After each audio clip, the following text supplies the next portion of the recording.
Mesdames, Messieurs, bonjour et merci de nous rejoindre pour cette session de l'information une semaine après l'ouverture des débats sur le code électoral. Le texte a été voté ce lundi 3 septembre par les députés à Porte-Nouveau. Dans cette édition, le compte rendu de la plénière. La rentrée scolaire 2018-2019 est prévue pour démarrer le 17 septembre prochain, mais sera-t-elle paisible au regard des nombreuses perturbations de l'année écoulée? Vous suivrez dans un instant les réactions de certains syndicalistes. Et puis, à Azari, dans le nord-est du Nigeria, le bilan de l'attaque d'une base militaire jeudi s'est alourdi à 48 morts et les habitants de cette localité vivent dans la peur.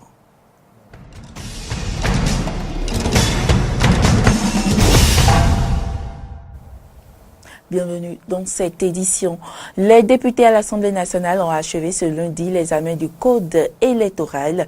Il aura fallu 3 séances plénières pour parvenir à ce vote. Suivons ici avec Amen Didier Mpenoudi et Romaric Devauchy le point de cette adoption.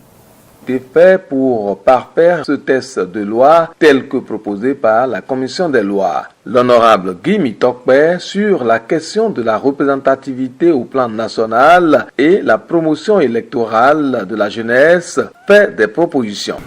La disposition du présent code qui prévoit que seuls les partis qui auront recueilli 15% du suffrage pourront se voir attribuer des sièges. J'ai proposé 1% à ce niveau. 1% au lieu de 15%. Concernant l'âge des jeunes, le Parlement, il n'y a pas très longtemps, avait fait de l'activisme autour de la question des femmes. Mais les jeunes se voient discriminés, si je peux m'exprimer ainsi, chaque fois sur la question. Donc c'est le moment pour nous, si tant est que nous continuons d'avoir de l'amour pour ces jeunes, que le Parlement puisse accepter, que nous puissions passer de 25 ans à 18 ans. L'honorable Claudine Prudencio va soutenir la question de l'élection des jeunes en proposant ramener l'âge à 20 ans au lieu de 25 ans retenu dans le rapport. Elle n'a pas manqué de suggérer l'augmentation du nombre de sièges dans certaines circonscriptions électorales, telles dans la 6e circonscription électorale. Dans la 6e circonscription électorale, qui regroupe Agbomek, Calaviso, Ava et Zé, jusqu'à ce jour, il y a 4 députés seulement. Alors qu'à Cotonou qui est moins peuplé que cette circonscription électorale, a 9 députés. Mais aujourd'hui, Agbomek Calavi est une cité dortoir, Monsieur le Président. Il faut absolument corriger cette disparité et c'est dans ce code-là qu'il faut le faire. Ce n'est pas la Constitution, c'est le code électoral, le problème des jeunes. La charte des partis politiques dit que quand on a 18 ans, on peut créer son parti politique. Et là, dans ce code, pour aller aux élections, il faut avoir 25 ans. Je ne sais pas. Le jeune qui crée son parti politique à 18 ans doit attendre 7 ans avant d'aller aux élections. On veut l'envoyer en formation durant 7 ans ou bien c'est quoi? Monsieur le Président, je veux comprendre. Prudencio, Aïvo Kouzi et Dianotin ont proposé que le nombre de députés de la 6e circonscription, c'est ça, hein, soit augmenté. Voilà. Et un autre collègue a dit statu quo. Donc, il faut passer au vote entre statu quo et augmenter, et ça va plus vite. Ainsi, plusieurs amendements ont fait l'objet de rejet par la commission et la plénière. Il y a eu aussi la question de l'incompatibilité avec la fonction de député qui n'est pas passée inaperçue. Enfin, sur la question de la représentativité au plan national, d'autres députés ont plaidé pour que la plénière accède à la requête de ramener ce pourcentage de 15 à 10%. Nous avons des fiefs. On ne peut pas, instituant un pourcentage trop élevé au niveau national, empêcher ou annuler totalement les voix que ces partis politiques-là vont obtenir au niveau, n'est-ce pas, de leur fief. C'est pourquoi je propose que le pourcentage pour être éligible, que ce pourcentage soit revu à la baisse. Enfin, après l'examen des 7 livres, article par article, soit au total 396 articles de ce code électoral, ce texte de loi soumis au vote a été adopté à l'unanimité, moins 18 voix. Il faut dire que le ministre de la Justice, de garde des Sceaux, représentant le gouvernement, a pris la parole juste après ce vote pour féliciter les députés pour ce travail abattu. Suivant le ministre de la Justice, Séverin Quenom. C'est remercier l'ensemble des députés pour ce vote favorable et largement consensuel. Il témoigne à mes yeux, Monsieur le Président, Messieurs les députés, de votre attachement à la modernisation de notre État et à un meilleur ancrage démocratique. Je voudrais, par-delà, vous remercier les uns les autres pour la méthode, parce que il y a eu d'abord proposition de loi, il y a eu séminaire, il y a eu discussion en plénière, avec la richesse que j'ai notée la dernière fois. Ce talent patriotique mérite qu'il soit salué, c'est ce que je fais au nom du gouvernement. Je voudrais également remercier les autres petites mains qui ont contribué à l'élaboration de ce nouveau code. Notre pays, qui nous est cher à tous, peut-être à divers degrés, mais qui nous est cher, mérite d'être réformé. Et que chaque jour qui passe, ou chaque jour que nous avons la possibilité de travailler dans ce sens, que nous nous y mettions comme des citoyens, comme des patriotes, sans exclusive, ni sans appréhension, parce que je l'ai dit, nous avons un peu comme des susceptibilités ou des suspicions qui sont réciproques. Le temps est venu de les transcender et que nous puissions travailler la main dans la main pour que ce pays-là se lève. Autre information, la rentrée scolaire 2018-2019 est prévue pour ce 17 septembre. Mais pour l'heure, aucune négociation syndicat-gouvernement n'est entamée pour apaiser les tensions latentes de l'année précédente, fortement perturbées par des grèves successives. Qu'en sera-t-il cette année? Les syndicalistes tentent de répondre à cette question au micro de Carole Olaye et Fiacre Voitan. L'école béninoise rouvrira ses portes le 17 septembre 2018. À l'orée de cette rentrée scolaire, comme à l'accoutumée, aucune initiative pour garantir une année apaisée aux apprenants et enseignants. Pour avoir sauvé l'année scolaire 2017 de justesse, le gouvernement béninois tarde à relancer les pourparlers avec les partenaires sociaux. Une situation qui, selon les syndicalistes, n'augure pas d'un bon déroulement des activités pédagogiques. D'aujourd'hui, le gouvernement n'a pas encore annoncé la possibilité de discuter, mais nous savons très bien, nous, en ce qui nous concerne, nous préparons ardemment la possibilité de pouvoir échanger avec le gouvernement sur les problèmes qui pourraient perturber ou amener des contraintes pour l'année scolaire. Ce qui est fait maintenant, c'est les affectations. Les gens qui ont fait grève, qui sont au nord, sont affectés au sud, sans leur demande. Ceux qui sont au sud sont affectés au nord. C'est ce qui est fait pour avoir une rentrée apaisée.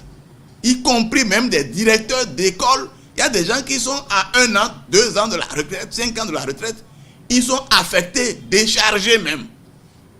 Et on les a balancés un peu partout, au primaire comme au secondaire. Même des responsables syndicaux. En plus, nous savons très bien que pour aller aux négociations, c'est le gouvernement qui convoque. Si le gouvernement n'a pas pris le devoir de convoquer, il semble-t-il qu'il est dans la logique de laisser pourrir la situation. Peut-être pense-t-il que nous sommes sortis suffisamment affaiblis de la dernière crise et que en termes d'action syndicale, il n'a pas à craindre quoi que ce soit. Ce serait une erreur. Une crise qui n'a pas été sans conséquence sur les résultats scolaires de l'année écoulée et qui interpelle tous les acteurs de l'éducation, à savoir enseignants, gouvernants, apprenants et parents d'élèves.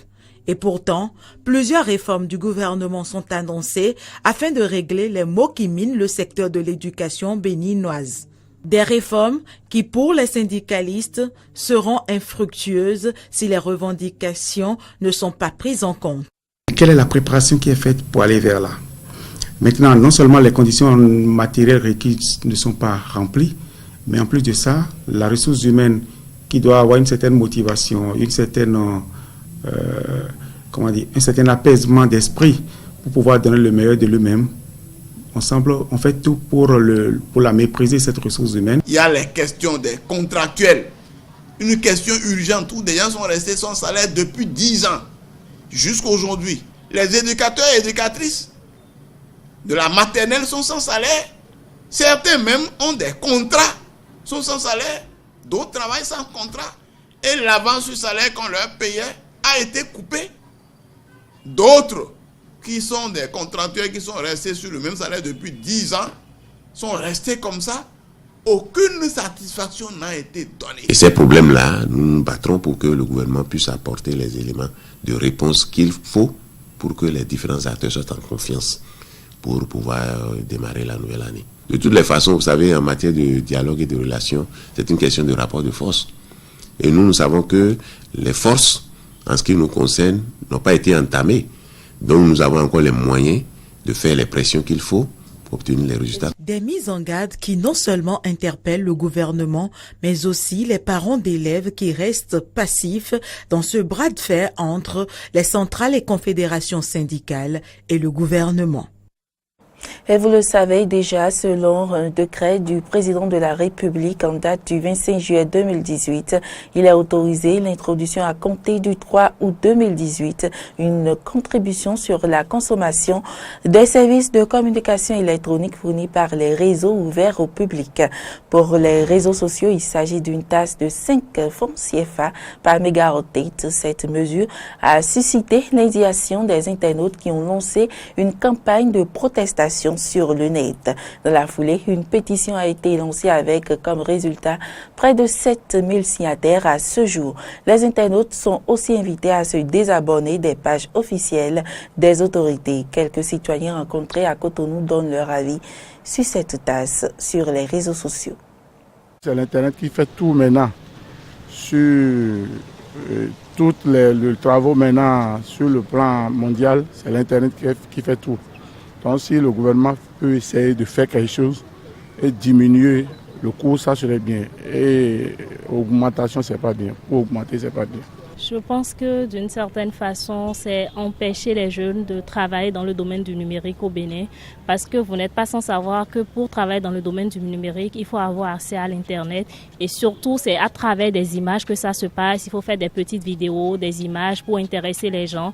Et donc je me dis, si on doit dépenser plus, ça va être compliqué, surtout pour les jeunes qui ont du talent mais qui n'ont pas beaucoup de moyens, parce que le numérique au Bénin, c'est maintenant que ça a commencé par prendre. Donc nous avons plein de startups qui commencent par innover, par créer des solutions innovantes pour les entreprises ainsi que pour l'administration publique. Et donc si on doit tasser à nouveau leurs mots, je pense que c'est tuer déjà leur initiative. Et donc je voudrais vraiment prier le gouvernement. Je sais que nous avons besoin d'argent pour financer nos activités, surtout les projets de développement du pays.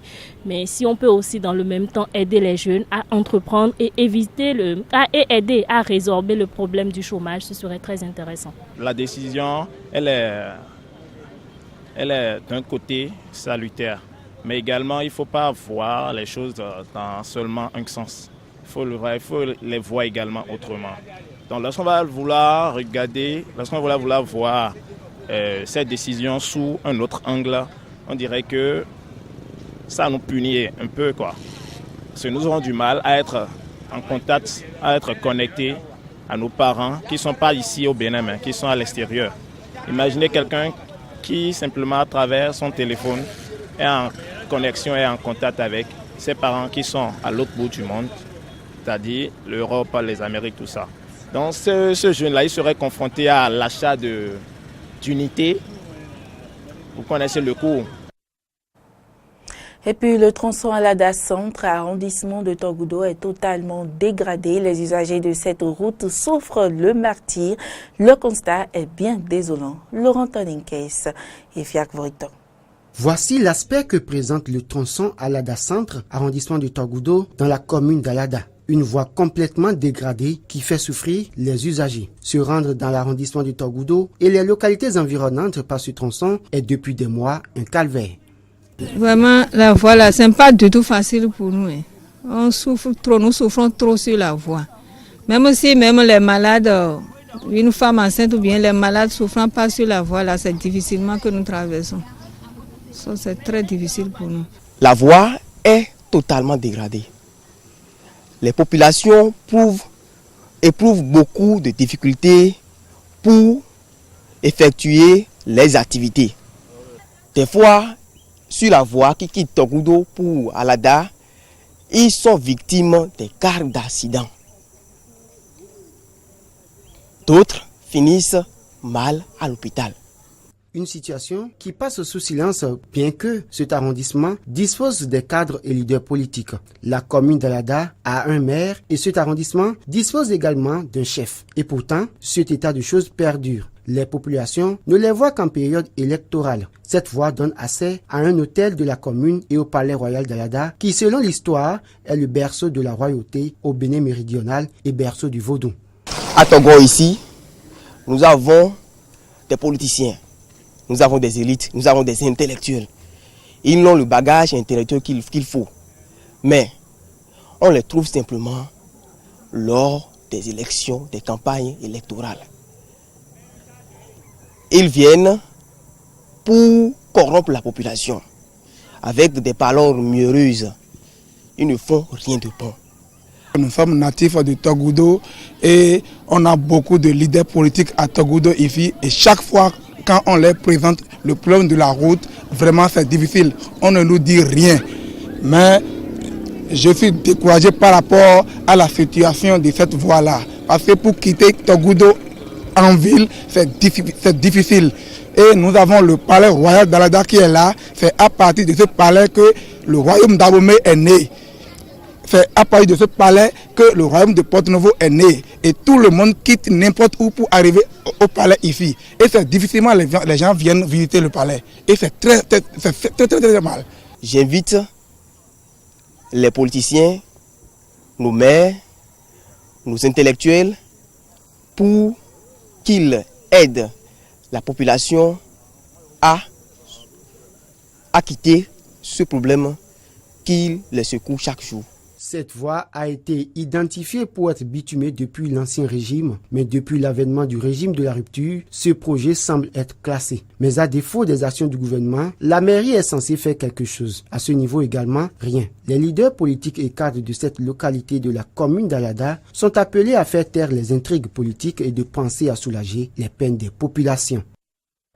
Hors du Bénin à présent, à Zari, dans le nord-est du Nigeria, le bilan de l'attaque d'une base militaire jeudi s'est alourdi à 48 morts et les habitants de Zari vivent dans la peur d'autres attaques de l'armée nigériane du groupe de l'État islamique d'Afrique de l'Ouest. Reportage. Le groupe djihadiste Boko Haram a tué au moins 48 soldats jeudi dernier dans l'attaque d'une base militaire dans le nord-est du Nigeria, a appris l'AFP lundi du source militaire. Un chiffre alourdissant le bilan précédent qui faisait état de 30 morts.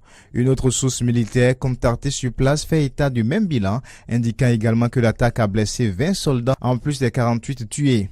L'armée nigériane a officiellement reconnu un combat important entre les soldats et les insurgés, mais n'a fait état pour l'instant que de plusieurs insurgés tués, niant toute perte de son côté. L'attaque a été revendiquée dans un court communiqué du groupe de l'État islamique d'Afrique de l'Ouest. Modou, victime de l'attaque, demande un effort supplémentaire aux militaires dans le combat contre les djihadistes. Les forces armées font de leur mieux sur le champ de bataille, mais Boko Haram a tué beaucoup d'entre eux. C'est pourquoi nous appelons les forces armées sur le front de guerre contre Boko Haram à faire encore plus d'efforts. L'insurrection de Boko Haram et sa répression par l'armée ont fait plus de 20 000 morts et quelques 2,6 millions de déplacés depuis 2009. Les habitants de Zaré, originaires des villages voisins, ont peur de quitter ce village pour regagner leur terre de peur d'être interceptés en chemin par Boko Haram. Nous ne retournons pas facilement à la maison, même si la paix est totalement rétablie dans notre ville d'origine, parce qu'ils nous attaqueront quand même sur le chemin de retour. Selon des organisations non gouvernementales, 11 millions de Nigérians ont un besoin urgent d'aide humanitaire du fait de l'insurrection de Boko Haram et de la réplique de l'armée nigériane. En plein sommet Chine-Afrique à Pékin, les leçons de mandarin ont le vent en poupe au Malawi, où il serait près d'un millier à apprendre le chinois dans l'un des 25 centres mis en place par l'Institut Confucius dans 4 villes du pays. Alors que l'influence chinoise augmente au Malawi après l'établissement des relations diplomatiques par les deux gouvernements, il y a 12 ans, beaucoup de Malawites s'inscrivent pour apprendre le mandarin dans l'espoir de se rendre en Chine à l'avenir. Le directeur de l'Institut Confucius au Malawi affirme que plus de 1000 Malawites, y compris des étudiants et des hommes d'affaires, suivent des cours de chinois dans 25 centres d'apprentissage établis dans 4 villes du pays. Selon lui, l'apprentissage du chinois a un double avantage, sur le plan de la formation et sur celui de l'emploi. On sait qu'il y a beaucoup d'entreprises chinoises qui offrent des opportunités de travail. Si vous savez parler chinois, le lire, l'écrire, ça sera plus facile de travailler dans ces entreprises chinoises. Quand vous apprenez le chinois, vous avez plus de chances d'entrer dans le programme de bourse du gouvernement chinois et d'aller étudier là-bas. Jusqu'à présent, tous les Malawites qui ont été passés des diplômes, des masters ou des doctorats en Chine ont dû passer 1 an à l'université pour apprendre le chinois. Donc si vous apprenez le chinois ici au Malawi, vous économisez 1 an. Mpondé, étudiante, suit les cours de chinois pour faire des affaires en Chine. Je veux apprendre le chinois dans le but peut-être d'aller en Chine pour faire du business. Vous savez, le monde est tel que vous pouvez aller en Chine pour voyager, pour étudier ou pour les affaires. Et pour moi, ce ne serait pas trop dur de parler aux gens. Je n'aurai plus la barrière de la langue. Contrairement aux idées reçues sur les difficultés liées à l'apprentissage de la langue chinoise, il convient de faire une nuance. Ce n'est pas trop difficile, ça dépend de la finalité. Si le but c'est de devenir un traducteur professionnel, ça peut être assez difficile. Mais si vous voulez avoir les bases de la communication, c'est très simple. En 2 ou 3 mois, vous pourrez apprendre la langue et la parler. Pour le directeur de l'Institut Confucius au Malawi, l'introduction de la langue chinoise favorisera les échanges culturels et les liens commerciaux entre les deux pays. Les Malawites bénéficiant davantage de la Chine, deuxième économie mondiale après les États-Unis d'Amérique. En août, l'ambassade de Chine au Malawi a annoncé qu'elle allait octroyer 1000 bourses à des étudiants malawites du premier cycle au doctorat. Les personnes ayant des connaissances de base en mandarin seront exemptées d'une année de cours de langue en Chine. L'Institut prévoit également la création des collèges de langue chinoise dans toutes les villes du Malawi où les étudiants peuvent obtenir un diplôme en mandarin. Et puis du sport à présent, l'équipe nationale cadette de football du Bénin disqualifiée du tournoi UFOA Zone B et les éliminatoires de la CAN U17 Tanzanie 2019 pour tricherie. 10 des 18 joueurs présentés par le Bénin sont inéligibles après les résultats des IRM et PCCA, un test cardio, une situation que déplorent les acteurs du football ainsi que les journalistes sportifs. Je vous propose de suivre quelques journalistes. Je pense que notre football a de sérieux problèmes. Et la nouvelle, elle est tellement mauvaise. Et ça constitue en même temps un point focal pour que le nouveau président de la Fédération béninoise de football, M. Deschacus, puisse prendre ses responsabilités.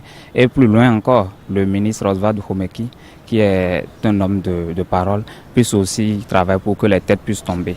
Parce que nous ne pouvons pas comprendre pour une telle compétition, les gens puissent participer pour qu'à Lomé on nous recale et disqualifie notre pays. Je pense que c'est une honte pour le sport national.